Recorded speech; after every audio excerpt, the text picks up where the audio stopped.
boosaasu yimaaday waxayna ahayd 2020gii bishii koowaad 14keedii maya 2020gii uu yimaaday aad bilowgiis ma fahanteen marka aniga isagana xiriir aan iga dhaxeeyay dad oo isfahmay oo yacni xiriir ka dhaxeeya ahayn ma fahanteen saa inii sheegayba markuu boosi yimaadayna wiilal iyo gabar ani saaxiibtay ayaa jirtay oo best friendkayga ahayd ilaa abtino ah oo magaalada ah kasoo wada casheyn jirnay isaga iyo aniga iyada iyo wiil kale isla raaci jirnay isagana gaariya lagu wadi jiray ma fahanteen isagana boosaaso aqoon u leeyahay ama aqoon aniga igu socdo muusan imaan wuxuu u yimaaday aabihiis oo yacni ka hor dhintay u yimaaday ma fahanteen inuu yacni sadaqo u bixiyo neefaf u qaqalo oo wax uu maaragtay usu sameeyo u yimaaday maadaama ka hor dhintay marka baay macan waxaa dhacday ninkaas adi hadday sidii ahayd haddeer taasna ilmahayga in waca lagu tilmaamo horta raali kamay hooya ahay qof walbo ilmo dhalena wuu dareemi karaa ma fahanteen xanuunka uu hooyo leeyahay ilmihiisa in laga cambaareeyo oo eed uuna lahayn shalayna anoo gabara ah is aragnay ma fahanteen ninkaas adduunkana horta isma dhahayo anigu waa isla gar leeyahay isma dhahayo laakiin intaas sano waxaa u aamusnaa waxay tahay xumaan iyo yacni murug iyo oohin iyo kalsooni darro yacni ku jiray iyo ilmahayga dhib badan iyo rafaad badan iyo hadalhayn badan la soo maray jirta ma fahanteen marka waxaa dhacday abaayoy ninkaas adi calaahi taxaal waa isqudbasiraysan ma fahanteen ilmahaygana in maanta waxa lagu tilmaamo ma rabi yacni hadalka igu celi markale waa isqudbasiraysanay qudbasirana abaayo dhigayso nin ilmihiisii intuu ku qudbasiraystay guurkiina kaaga baxay oo naag kale kaa raacay naag kale guursaday dee ilmihii wacal waxba ma dhaamo sidaa darteed soomaalida ii leedahay wacal waaye ma fahanteen anigana guurka qudbasiro la dhahona ma aaminsanay ma fahanteen sidaa hore iniigu sheegay baa sababtoo qofkiiba haddaa qudbasiraysato lagu furay qaaliladan baa ogaatay gabadhan inuu uureeyay ninkeedii kadib markii ay maqashay way ogtahay ma fahanteen wuuna furay waana ogahay aniga ma fahanteen maantana waxay u soo hadlaysaa afhayeen ninka ugu tahay hal dalqaa u hartay ma fahanteen ee ilaashanaysaa arta ani qaaladan isku leefal ma banihin badhabankaas ay igu yaalay jabdigaaga baleekayba kiladayda ii maraysaa xageeba igu soo gaartaaba hadii cirka carabka la gaartay igu soo gaaraysa markaas ani waxay irtay igu caynaysaa saaxib nin walba dadkiisu sharaf u leeyahay halka ka leeyahay ma fahanteen telefoonkeeda koor la iga wacaano xamdi bilan la nool ma fahanteen iga soo caaday waa dhaarina raagi arrinka ma samayn karo nin Soomaali waa sheer waa la isla leeyahay ma fahanteen nin hadda dhahdana guskiisa ilaalina adile ku ceeboobaya wallahi naabo commentiga kira maanta meel la soo hortaagsan tahayba ninkaygu waxaas ma sameynaa before aheed aniga hambadeeda hadda haraaga ka tigo cuntada reebay guranaysaa yaa u sheegay wax gabadha waxaad weydiistaa hooyo iyo faamilka ma ogaayeen halkaas Soomaalidu aad halkaas ma garanaysaa inaad ka leedahay baay macaanu faamilkaygu way ogaayeen raagi cabdina telefoon walba waa laga wacay arrinkaasna isagii qaaladan oo isla jooga maaragtay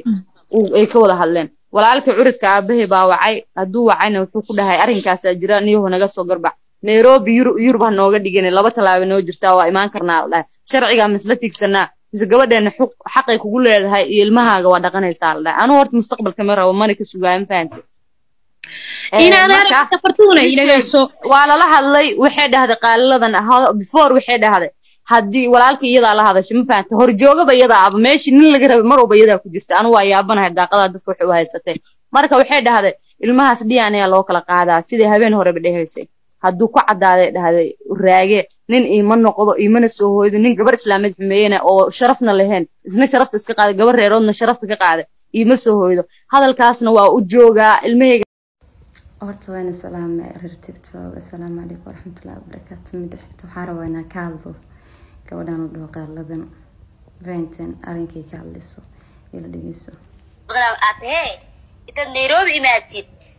waxaan koori halkaan DNA ana lacagta dhiiba DNA ga laga qaaday taraagin ana kaaga qaaday waxa loo diraa South Africa loo diraa DNA ga oo Kenya lagu qaado hadii se lagu waayo maxaa okay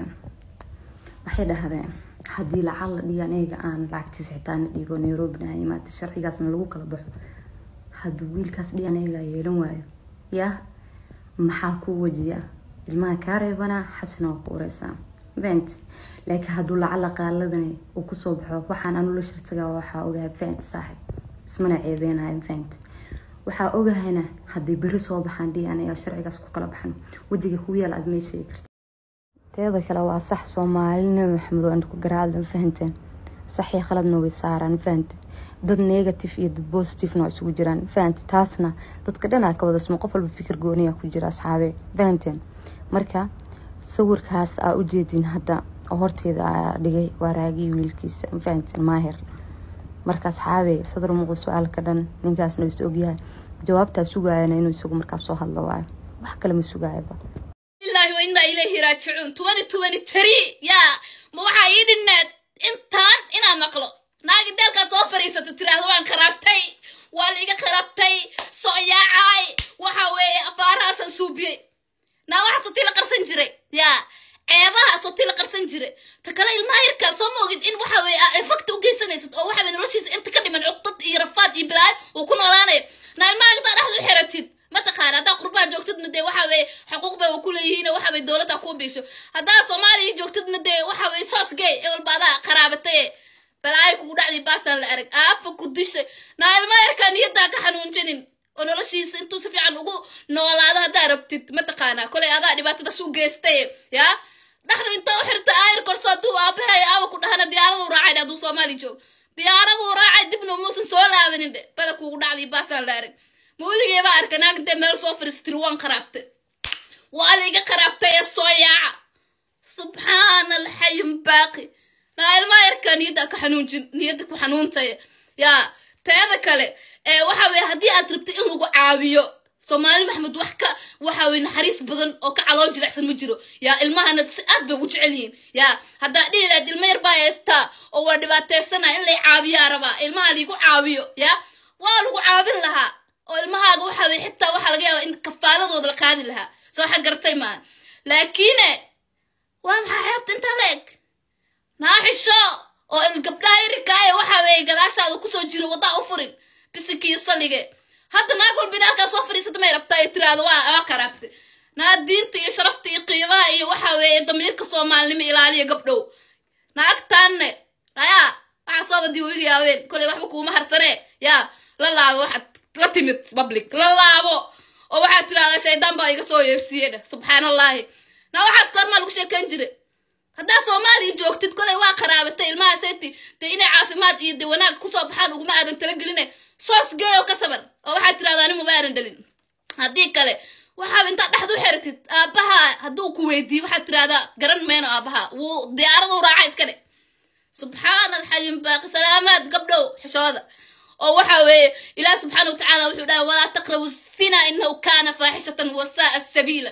ha u dhawaanina lagu dhahay idinku inta qaraabataan bay waxay dhaayeen wali maxaa way wa qaraabtay balaa kula qaraabatay baasal la isku xishooda gabdho ilaahay ka baqo diinta waxa way u soo laabto dukada subhanallahi ya jaw waawina haybo bisiki saliga naanu kala wado ilma yarka iyo waxa way families qabane ka dhaxbaxa uqdad idin dil weedayo